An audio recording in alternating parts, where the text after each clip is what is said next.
छत्तीसगढ़ में खेती किसानी और एक सामान्य परिवार से होने के बाद अब अदिति जी वो हमारे साथ में है, ओपी चौधरी की पत्नी है। लेकिन सबसे पहला सवाल मेरा आपसे ये है, आप लोगों ने बहुत मेहनत की, पढ़ाई की, फिर उसके बाद अधिकारी बने और अब ओपी जी जो है वो विधायक और मंत्री बनने जा रहे हैं। तो ये सफ़र जो था, कैसे आप लोगों की शुरुआत हुई, आप लोगों की मुलाकात हुई और उसके बाद का सफ़र कैसा रहा?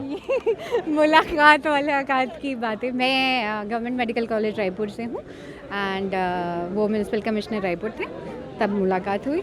और बाकी ऐसा कोई बहुत जूसी स्टोरी नहीं है। उसके बाद काफ़ी परिवर्तन देखने को मिला। वो उन्होंने कलेक्ट्री छोड़ी, उसके बाद फिर चुनाव की भूमिका में वो आए, एक बार हारे भी। कैसा रहा ये पूरा सफ़र? मैं वही बोल रही हूँ कि परिवर्तन बाहरी रूप से दिखा।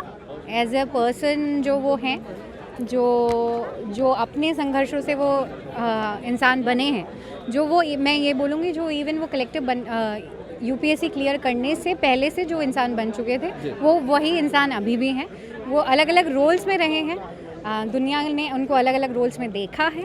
बाकी मैं नहीं समझती कि जो कलेक्टर रायपुर थे, जो हारे हुए भाजपा प्रत्याशी थे और आज मंत्री बन चुके हैं, उस ओपी में कोई दिल के लेवल पे या कॉन्शियंस के लेवल पे कोई बहुत ज़्यादा अंतर है। बहुत सी उम्मीदें हैं क्योंकि वो पढ़े लिखे भी हैं, कलेक्टर भी रहे हैं और अब विधायकी में भी आए हैं, युवाओं के क्षेत्र में भी उन्होंने काम किया।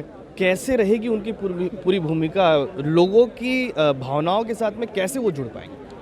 लोगों की भावनाओं से जुड़े हुए ऑलरेडी हैं, मुझे लगता है। जब भी वही उनकी सबसे खूबी भी लगती है कि वो अपने आप ही कनेक्ट हो जाते हैं। और जितनी उम्मीदों की बात है, अब तो वो समय बताएगा और वो भी बताएंगे। अब मैं क्या बोलूँ इस बारे में। ठीक है, घर परिवार पे दोनों को समय मिल जाता है अब, राजनीतिक परिदृश्य से और आधिकारिक परिदृश्य से। जी।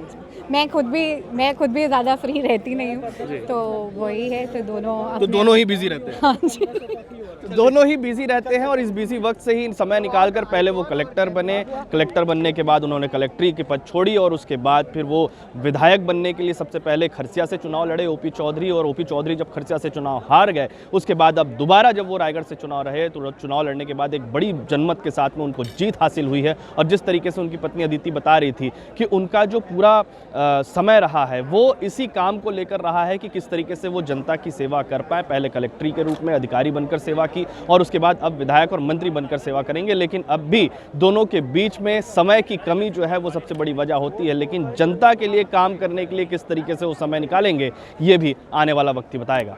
छत्तीसगढ़ के लिए, TV9 के लिए अमित मिश्रा।